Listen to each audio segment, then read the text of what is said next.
Bismillahirrahmanirrahim. Assalamualaikum warahmatullahi wabarakatuh. Pembaca Pro Media, kita kali ini ketemu lagi di obrolan ruang kata. Kali ini kita kedatangan tamu spesial, sangat spesial. Bahkan saya sendiri baru kedua kali ya Ustadz ya, ketemu ya Ustadz. Beliau Ustadz Faris Beki. Nama lengkap Ustadz Ahmad Faris ya Ustadz. Betul, Ahmad Faris. Okay. Masya Allah. Beliau ini kalau tinggalnya di Depok ya Ustadz ya. Betul. Di Depok. Dan bagi beberapa teman yang mungkin nyimak siaran televisi, beliau juga sering bolak-balik keluar di program Hikmah gitu ya, di Trans 7 nih, di salah satu stasiun televisi swasta. Nah, hari ini kita pengen ngobrol-ngobrol nih Ustadz. Beliau ini kan concernnya di dakwah masyarakat urban ya. Jadi sasaran dakwahnya itu adalah teman-teman yang mereka hidup di kota-kota besar gitu guys Ustadz ya. Dan juga ini sekalian soft launching ini mungkin guys Ustadz ya. Ada buku baru beliau yang terbit di Pro Media. Ini masih sangat fresh. Ini belum dipasarkan. Masih hangat ya. Masih hangat. Ini bukunya judulnya Hadirmu. Di sini berisi untayan-untayan nasihat pendek guys Ustadz ya. Yang insya Allah sangat berisi dan juga sangat bermanfaat bagi kita semua. Ustadz Faris, Assalamualaikum. Gimana kabarnya Ustadz? Alhamdulillah. Semoga Allah jaga Mas Sigit, juga jaga teman-teman semuanya insya Allah. Amin. Ini wabah, ya kemudian ketakutan, berita-berita negatif ini semakin sering mengepung kita, maka semakin perlu kita merasakan kehadiran Allah dalam hidup kita. Makanya semakin kita perlu buku ini juga Ustadz. Masya Allah. Gini Ustadz. Ustadz, kita pengen ngobrol-ngobrolnya Ustadz. Mungkin bahas bukunya nanti ada spoiler, cuman nggak semuanya kita bahas buku Ustadz. Yang menarik dari Ustadz Faris Beki ini, dan mungkin nggak semua Ustadz itu nggarap di lahan itu adalah dakwah di masyarakat perkotaan Ustadz Faris. Ini beliau itu ada sebuah komunitas atau apa? Bukan komunitas. Apa lebih tepatnya apa Ustadz? Iya, dia lembaga. Ya, tapi kita menyebut Imanpet itu software malah yang jadi komunitas itu adalah hardware-nya. Iya. Jadi mana komunitas yang mau pakai program kita, mau yang mana kita install. Jadi ada program masterclass, living sirah, tadabbur Quran, kelas Islamic wellness. Ini seperti program-program. Ustaz, kami minta di-install ini. Dia butuh 8 kali pertemuan untuk install itu, gitu-gitu. Masya Allah. Jadi bukan hardware, bukan. Karena itu kita bersama sekitar hampir 30 komunitas di kota-kota besar ini. Baik. Ini meliputi apa aja yang diikhtiarkan sama teman-teman di Imanpet ini, Ustaz? Ya, kita ingin mencoba menjadi kata kuncinya adalah melayani. Jadi semua kebutuhan masyarakat urban itu, masyarakat urban Muslim khususnya. Kita pingin kalau bisa kita yang bantu, kira-kira begitu. Itu keinginan kita. Jadi kita pingin kata kuncinya adalah melayani lah. Jadi one stop service for urban Muslim life. Makanya hashtag pendeknya adalah urban Muslim life. Jadi kita punya satu tempat yang digunakan untuk kegiatan pesantren bagi orang-orang urban. Jadi yang masuk pesantren jangan cuma anaknya, orang tuanya juga begini. Juga. Karena nggak adil dong berharap anaknya disulap menjadi kiai, menjadi soleh, menjadi alim, sementara dia dapati di rumah sesuatu yang tidak islami. Yuk betul. Nyantri ke kita. Kita punya Urban Muslim Center gitu. Lalu kemudian kita bingung gimana caranya memanfaatkan perjalanan itu untuk menjadi lebih dekat dengan keluarga, untuk meningkatkan keimanan, untuk ada Urban Muslim Trip gitu. Jadi kalau untuk yang dekat-dekat kegiatan untuk membangun bonding dengan keluarga, ada Urban Muslim Camp. Ada lagi Urban Muslim School, ada lagi Urban Muslim Training, ada lagi begitu kita coba. Kita coba ikhtiar. Bagaimana kita melayani mereka. Kira-kira begitu Mas Sigit. Masya Allah. Berarti semua ada di dalam satu software itu Ustaz ya? Ya kita coba. Ini kan usaha ya. Insyaallah. Ini tantangannya apa Ustaz? Mungkin beberapa teman ada yang nggak kebayang ya. Maksudnya dakwahnya beda. Kalau di Jogja sendiri itu kan kultur dakwahnya beda sama kultur dakwah di daerah kota-kota besar kayak Jabodetabek kayak gitu. Tantangannya apa Ustaz kalau di kota besar itu Ustaz? Ya, jadi kan begini. kita bukan memperhatikan masyarakat urban Muslim, ya Muslim di kota-kota besar itu bukan karena mereka lebih banyak uang misalnya, enggak. Tapi yang paling diharapkan untuk menjadi gerbong perubahan satu bangsa itu adalah mereka ini. Sebab beranjak dari teori sosiologi, apabila kelas menengah bergerak maka terjadi perubahan. Jadi kita nih harus perhatikan banget nih middle class ini. Middle class ini yang luput selama ini dari perhatian dalam komposisi yang lebih besar dalam kue dakwah ini, gitu. Karena banyak yang beranggapan bahwa Nabi SAW itu pengikutnya orang-orang miskin, yang pertama beriman orang-orang miskin. Akhirnya pendekatan untuk itu saja. Kita butuh semua kalangan ini kita rangkul. Tapi problem utama orang-orang kelas bawah adalah perut mereka. Yang mereka pikirkan gimana caranya mereka bisa makan, terjangkau beli bahan-bahan makanan pokok dan seterusnya. Sementara kelompok elit itu kan mereka berpikir bagaimana bisnis mereka tetap survive, ya, bagaimana kepentingan mereka ini tidak diganggu, mereka sanggup bayar siapa saja, sanggup melakukan apa saja, artinya sanggup menyokong siapa saja untuk berkuasa asal kepentingan bisnis mereka ini itu kan pragmatis sekali. Tapi kalau middle class berbeda. Middle class ini kita hitung satu keluarga middle class dia membawahi beberapa orang. Dia punya sopir, sopirnya punya keluarga berapa orang.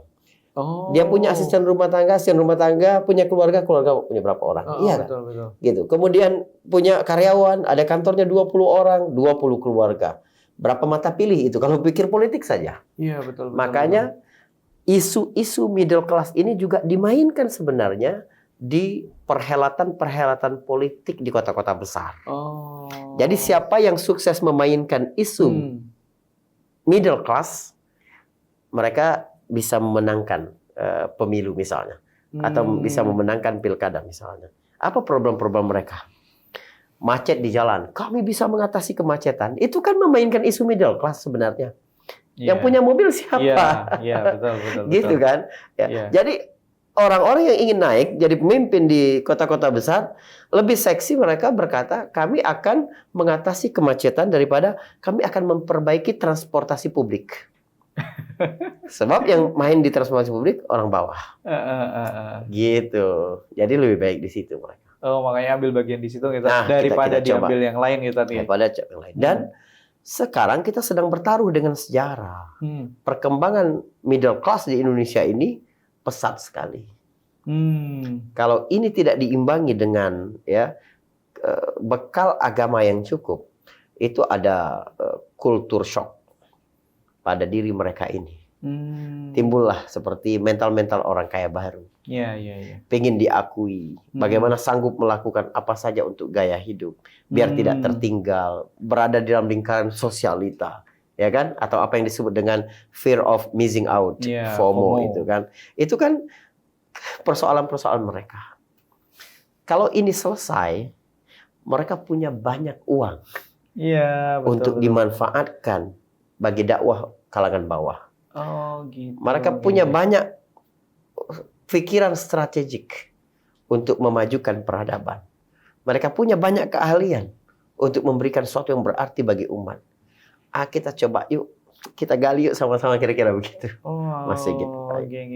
Jadi bisa dibilang malah justru jalan yang lebih pintas nih tadi, maksudnya untuk mengatasi masalah yang di bawah ya tadi. Iya, karena satu keluarga kelas menengah itu sebenarnya menjadi perwakilan dari beberapa keluarga kelas bawah, gitu. Dan ada cara yang unik ketika kita mendekati mereka. Gimana itu? Jadi nggak bisa asal datang terus berbicara, nggak bisa. Harus by riset. Kita tuh harus benar-benar tahu mereka ini yang mereka khawatirkan apa, yang mereka takutkan apa, yang mereka baca apa, yang mereka tonton apa, hubungannya dengan keluarganya gimana, pertemuan dengan anaknya setiap hari berapa jam, kan gitu. Itu mempengaruhi mereka. Iya benar juga Gitu. Belum lagi ada persoalan-persoalan ketika mereka mendapati realita itu jauh sekali dengan idealisme mereka ketika kuliah. Kan orang-orang urban ini kan banyak bekerja di kantor-kantor. Dulu mereka sangat kritis, sangat inovatif, sangat kreatif. Tapi begitu di perusahaan, udah kamu jalani aja aturan ini. Kamu jadi robot, udah kamu kerjain seperti begini. Jadi ketika kita memberi celah gitu, kamu jangan berontak, tetap lakukan itu. Tapi kamu tetap menggunakan kreativitas kamu di jalan yang lain. Mereka senang sekali. Mereka seperti menemukan kehidupan lagi. Mereka merasa lebih berhasrat lagi untuk melakukan sesuatu gitu. Kamu tetap di kantormu begini, jalankan amanah ini, SOP begini, nggak apa-apa. Tapi ada yang bisa kamu lakukan. Nah, ketika mereka berpikir kehidupan yang lebih besar lagi. Kira-kira begitu. Oh, oke. Berarti kebanyakan kalau ini guys, Ustaz, ya, kalau problem seputaran itu ya, kalau di kelas yang Ustaz garap tuh ya berarti ya. Ya, jadi kita bergerak dari problem mereka apa, baru kemudian kita masuk. Tapi nilai-nilai utama dari pesan-pesan agama itu harus tetap sampai dong. Jangan mengikuti selera mereka. Ini kan hanya tentang repackaging, gitu. Orang masyarakat urban ini sedang panas badannya, tetap kita kasih paraset. Tapi paraset untuk urban itu dibikin rasanya seperti apa? Iya, gitu. Bukan yang generik lagi. Iya, bukan yang generik lagi. Kita coba begitu sih sebenarnya. Iya. Oke, Ustadz Faris.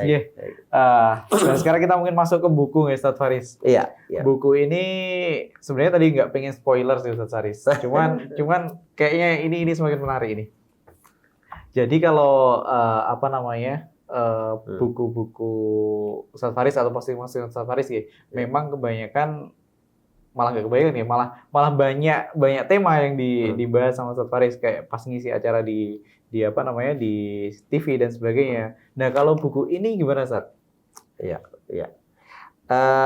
Ini kan catatan-catatan ringan dari pengalaman keseharian yang saya dengar. Orang bertanya gitu, atau apa yang kita amati selama dalam perjalanan. Jadi banyak tulisan-tulisan pendek di sini, lahirnya itu di ruang tunggu bandara, di warung kopi, gitu. Atau sedang antri melakukan sesuatu atau apa, itu yang jadi tulisan-tulisan ini. Tapi semangatnya sama. Semangatnya adalah ingin berbagi betapa mewahnya memiliki perasaan bersama Allah dalam kehidupan. Itu makanya judulnya Hadirmu, ya kan. Gitu. Jika Allah hadir dalam kehidupan kita, itu kemewahan apa yang dapat kita rasakan. Dan itu kemewahan yang bisa dirasakan oleh setiap lapisan ini ya. Level masyarakat level manapun. Iya. Jadi dalam artian begini, ada masalah dalam keimanan kita kan. Kalau sekiranya kita belum merasa orang paling bahagia dengan keimanan itu. Gitu kan. Jadi kita ini orang paling bahagia. Nggak mungkin ada yang mengalahkan kita. Kecuali imannya mengalahkan iman kita. Kalau imannya di bawah kita, sorry ya, saya yakin saya lebih bahagia dari kamu. Gitu. Jadi pandangan kita tentang kebahagiaan itu bukan lagi harta, materi, atau bukan. Tapi seberapa kualitas hubungan dengan Allah. Seberapa kita mengenal Allah. Tingkat ma'rifatullahnya itu seperti apa. Dan itu dapat kita merasakan. Tapi ini sederhana sekali. Sederhana sekali kan. Bagaimana kita selama ini berusaha untuk menanggung semua beban hidup itu di pundak kita. Tapi ketika kita dapat merasakan hadirnya Allah, ada saatnya Allah memberi kita ujian itu untuk mengembalikan ingatan kita, kesadaran kita bahwa kamu punya Tuhan yang Maha Kuat. Yuk bersandar ke Dia. Gitu. Masya Allah. Dan ini cocok dibaca untuk siapa saja nggak, Ustadz? Semua usia, semua golongan ya, Ustadz? Sekarang ini kan orang pada galau semua. Galau ini kan kehilangan Allah, kehilangan kesadaran akan hadirnya Allah gitu kan. Jadi, tapi saya juga coba bikin bahasanya itu ngepop banget, renyah banget gitu. Karena saya coba ya tidak menciptakan jarak dengan pembaca itu. Saya coba menggunakan bahasa-bahasa yang sangat ringan gitu. Bahkan buku-buku dari hasil riset pun ya, ketika dalam catatan saya itu masih sangat berat, saya berusaha menerjemahkan ini untuk buku yang bisa dikudap oleh awam. Kira-kira itu menjadi kudapan sore gitu bagi orang-orang awam. Kita coba begitu, insya Allah. Masya Allah. Oke, Ustaz. Kalau mungkin ini berarti runut atau gimana, Ustaz, penyusunannya? Ini yang menarik. Buku ini bisa dibaca di halaman berapapun. Tidak ngaruh ya? Kita mau ngaruh. Baca di paling belakang dulu nggak apa-apa? Nggak ngaruh. Mau baca judul yang ke 70, mau baca judul yang ke 25, mau baca buku, nggak masalah sama sekali. Ya. Karena dia berdasarkan setiap kasus dalam kehidupan, lalu kita dapat merasakan kebesaran Allah ketika Allah ikut campur di masalah ini. Ketika Allah Subhanahu wa taala memperhatikan kita di masalah ini. Kira-kira begitu. Baik Ustaz. Tapi ini menarik banget ya teman-teman. ProU bikinnya itu cerah banget gitu kan, memberi warna bahagia. Ini kan merah sama kuning ini bagus banget, Masya Allah. Ini ada spoiler dikit ini. Ini kan buku ini kan sebenarnya dari Ustadz Faris itu tebel. Dari Ustadz Faris tebel. Terus teman-teman ini bikin jadi 2 bagian nantinya. Yang ini kita judulin Hadirmu. Terus yang satu lagi itu judulnya masih belum fix. Cuman bisa dibilang antitesisnya ini. Ya, kayak gitu. Jadi tentang absennya Allah dalam kehidupan ya. Tanpa Allah dalam kehidupan ya. Tanpa Allah dalam kehidupan. Betul. Baik Ustaz. Sebenarnya Mas Sigit, bagi orang yang biasa ngaji, dalam pikiran kecil mereka itu sudah terbangun kesadaran. Kalau dia menemukan Allah, pada hakikatnya dia nggak pernah kehilangan apapun. Tapi ketika mereka kehilangan Allah, mereka tidak menemukan apapun.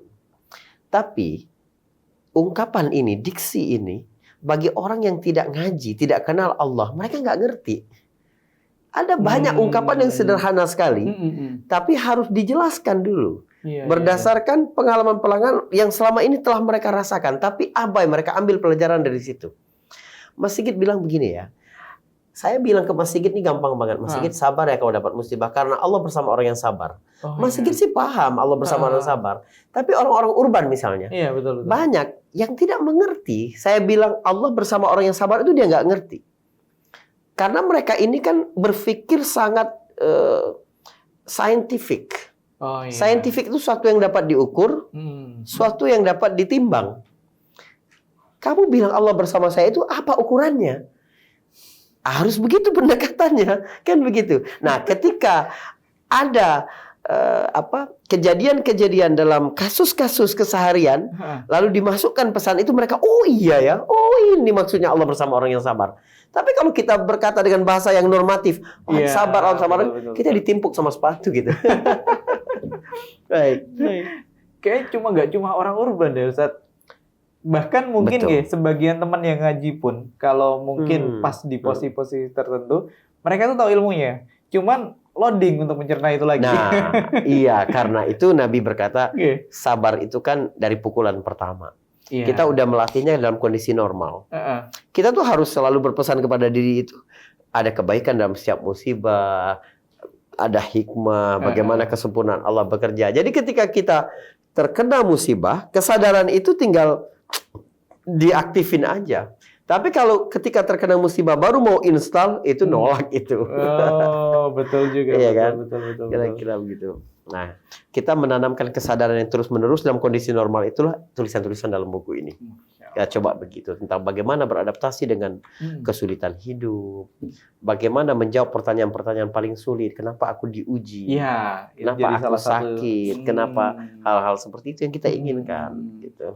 Dan ini nggak cuma soal persoalan hidup ya, maksudnya persoalan hidup yang sifatnya keseharian banget, keseharian banget ya. Sama seperti media sosial saya lah, Instagram saya itu saya coba untuk tidak posting kegiatan-kegiatan dakwah saya ya.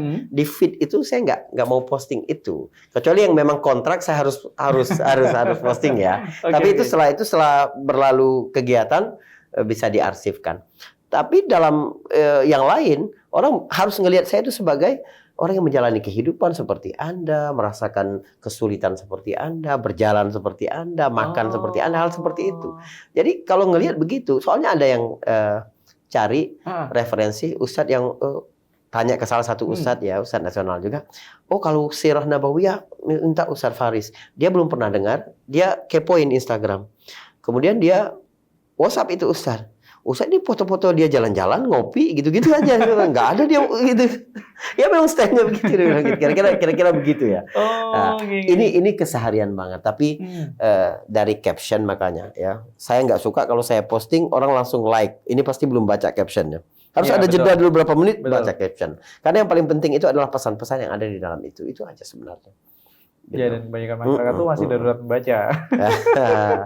Ya. Dan insya Allah lah, semoga ya, karena kemampuan kita terbatas, bisanya nulis yang ringan-ringan, renyah-renyah begini, receh-receh begini. Yang receh-receh itu banyak juga penggemarnya lah. Kita coba ya, karena mungkin kalau terlalu berat, terlalu serius, mereka jadi nggak mau buka. Coba buka yang tipis-tipis dulu deh, gitu. Tertarik, ternyata enak ya baca buku. Nah, semoga dia baca yang lebih baik lagi, bahasan-bahasan yang lebih untuk apa, teaser awal gitu, menyelam yang lebih lagi gitu. Masya Allah, insya Allah. Dan memang ini saat di zaman yang serba cepat kayak gitu tadi, yang kayak saat bilang tadi, memang nasihat itu harus diulang-ulang. Iya. Benar. Ini nggak cuma soal ini nih, tapi juga ada parentingnya juga nggak saat di sini nih. Ada beberapa berhubungan dengan keluarga. Pokoknya hal-hal yang keseharian yang ditemuin lah. Tentang traveling, ya kan? Dan lain-lain sebagainya. Dan saya suka teman-teman di ProU ketika akhirnya membuat buku ini dalam format MacBook ya. Jadi kalau semua halaman itu berisi tulisan kan orang bosan. Tapi dengan gaya-gaya seperti semi-semi majalah itu kan insya Allah lebih mudah lah teman-teman untuk baca. Ini sebenarnya kami juga ngikuti stylenya Ustadz Faris ini. Ada risetnya dikit di situ. Masya Allah. Siap. Karena kalau Pro itu memang kebanyakan dominan tulisan saat. Jadi ada ilustrasi itu cuma dikit-dikit. Cuman ini Ustadz Faris ini kan mudah banget ini style ininya. Kemarin kami. Iya, jika selama ini buku di ProU ini kan padat banget keilmuannya. Cobalah yang ringan-ringan lah dari saya, kira-kira begitu. Nah, bisa jadi mungkin ini jadi tren baru mungkin di ProU. Masya Allah. Karena memang nggak semua nggak semua penulis itu nulis banyak, cuman memang padat. Jadi memang cukup artikel-artikel pendek, tapi sudah maknanya dalam banget. Nah, yang kayak gitu mungkin kalau teman-teman mikir itu, wah bukunya tipis banget nih, pasti receh banget. Padahal nggak juga, gitu. Nah, mungkin bisa jadi formula baru ini kalau yang bagi yang penulis yang kayak gitu. Iya. Kita coba. Mungkin ini terakhir saat Faris. Baik. Pesan untuk teman-teman saat yang kaitannya dengan hubungan kita dengan Allah, saat yang kaitannya nanti bisa menjadi solusi di setiap problem kehidupan kita, saat. Baik. Kenal Allah Subhanahu wa taala ini memberi implikasi yang sangat dalam hidup. Misalnya, berat atau tidaknya kita melakukan perintah Allah, itu karena kita belum kenal Allah. Jadi satu perintah itu berat, bukan karena perintah itu benar-benar berat. Karena Allah nggak mungkin dong membebani kita di atas kemampuan kita. Jadi Allah kalau perintahkan kita itu berarti itu ringan bagi kita. Karena agama ini ringan. Tapi kok berat? Berarti bukan karena perintahnya. Karena kamu belum kenal siapa pemberi perintah. Kan begitu. Dalam banget gitu. Contoh. Kita lagi enak-enak begini. Sedang kerja, sedang apa. Tiba-tiba ada yang nyuruh, turun. Harus keluar dari kantor. Berat kan kita, karena kita masih ada pekerjaan. Tapi ketika kita tahu yang memberi perintah adalah regu pemadam kebakaran. Ini pemadam kebakaran, keluar. Nggak berat. Bersegera kita. Betul. Itu karena kita kenal siapa pemberi perintah. Betul juga. Begitulah kita kenal Allah. Lalu kita ringan melakukan apa yang dia perintahkan. Masya Allah. Kenal Allah Subhanahu wa taala juga membuat kita bergetar hatinya untuk membesarkan, mengagungkan hal-hal yang diagungkan oleh Allah. Sekarang kita berada di bulan Rajab. Seberapa hati kita itu tergetar ketika aku berjumpa dengan bulan Rajab. Seberapa bulan Ramadan. Iya kan? Kenapa kita tidak dapat merasakan kebesaran itu, keagungan bulan itu? Karena kita nggak kenal Allah yang bilang bulan itu agung. Sebab menilai sesuatu itu sangat tergantung siapa yang memberi penilaian. Kita ketika Lebaran, ponakan kita, anak kita bilang, Papa, Om, aku dapat ngumpulin THR banyak sekali. Kira-kira berapa? 1 juta. atau 2 juta. Itu udah banyak loh. Sebab yang berkata adalah anak kecil. Iya. Jumlah yang besar menurut anak kecil 1 juta udah besar.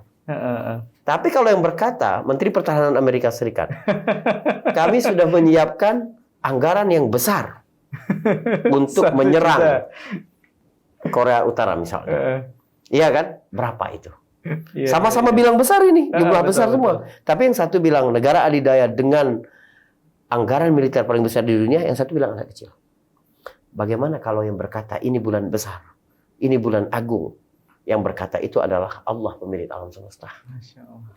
Agung ini, Rajab ini. Kita merasa biasa karena kita nggak kenal Allah. Kita nggak merasakan siapa Allah.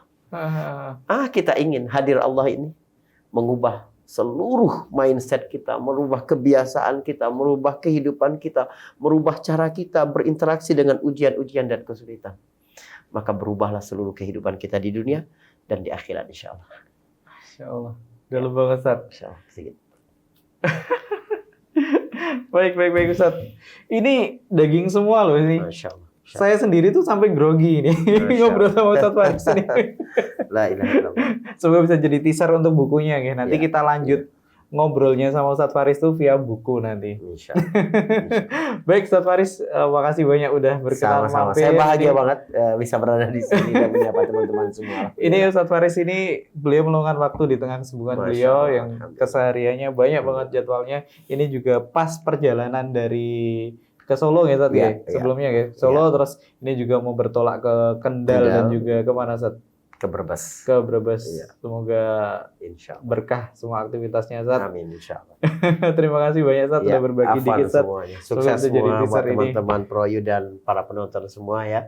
Semoga Allah Subhanahu wa taala selalu menjaga ya. Jangan sampai berlalu satu hari kecuali pengetahuan kita tentang Allah itu meningkat. Masya Allah. Terima kasih Mas Sigit.